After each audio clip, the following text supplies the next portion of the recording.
ইউরোপের ন্যাটো জোটের দেশগুলোতে কি রাশিয়া ভীতি ছড়িয়ে পড়ছে? দেশগুলোতে কোনো যুদ্ধ পরিস্থিতি নেই, তারপরও সীমান্ত রক্ষার নামে রাশিয়ার এলাকায় উঁকি ঝুঁকি দিতে গিয়ে দেশটির তাড়া খেয়ে ফিরে আসতে হচ্ছে তাদের। কৃষ্ণ সাগরের আকাশে ব্রিটিশ রয়্যাল এয়ার ফোর্সের একটি নজরদারি বিমানকে ঠেকিয়ে দিয়েছে দুই রাশিয়ান যুদ্ধ বিমান। গেল এপ্রিলে ওই ঘটনা ঘটলেও যুক্তরাজ্যের প্রতিরক্ষা মন্ত্রণালয় বিষয়টি নিয়ে কথা বলা শুরু করেছে এতদিনে। ২০ মে এক বিবৃতিতে মন্ত্রণালয় জানিয়েছে রাশিয়ান বৈমানিকেরা নাকি বিপজ্জনক এবং অগ্রহণযোগ্য আচরণ করেছে। ব্রিটিশ প্রতিরক্ষা মন্ত্রণালয়ের দাবি, রিভেন্ট জয়েন্ট নামের তাদের ওই বিমানটি নাকি নিরস্ত্র ছিল।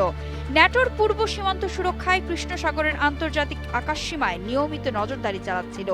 এই ঘটনার বিষয়ে রাশিয়ার পক্ষ থেকে তাৎক্ষণিক কোনো প্রতিক্রিয়া পাওয়া যায়নি। ব্রিটিশ প্রতিরক্ষা মন্ত্রী জন হিলি বিবৃতিতে বলেন, আন্তর্জাতিক আকাশসীমায় একটি নিরস্ত্র বিমানের প্রতি রাশিয়ান পাইলটদের বিপজ্জনক এবং অগ্রহণযোগ্য আচরণের আরেকটি উদাহরণ এই ঘটনা।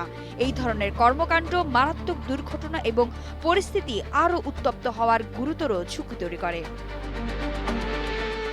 বিবৃতিতে আরও বলা হয়, রাশিয়ার একটি Su-35 যুদ্ধবিমান বারবার ব্রিটিশ বিমানটিকে বাধা দেয় এবং এতটাই কাছাকাছি চলে আসে যে এতে ব্রিটিশ বিমানটির জরুরি সতর্কীকরণ ব্যবস্থা সচল হয়ে ওঠে।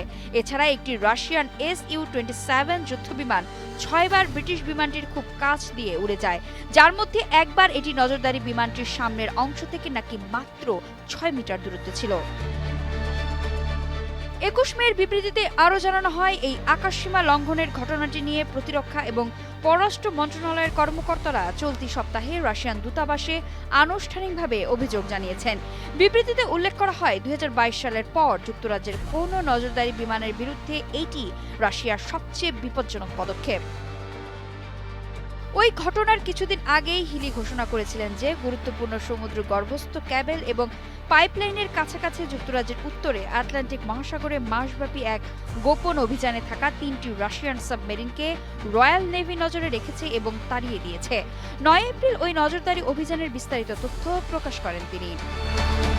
রাশিয়াকে হুমকি মনে করছে যুক্তরাজ্য।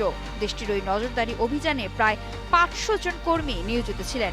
এতে যুক্তরাজ্যের বিমানগুলো ৪৫০ ঘন্টারও বেশি সময় আকাশে উড়েছে এবং নৌবাহিনীর একটি যুদ্ধজাহাজ কয়েক হাজার নটিক্যাল মাইল পথ পাড়ি দিয়েছে।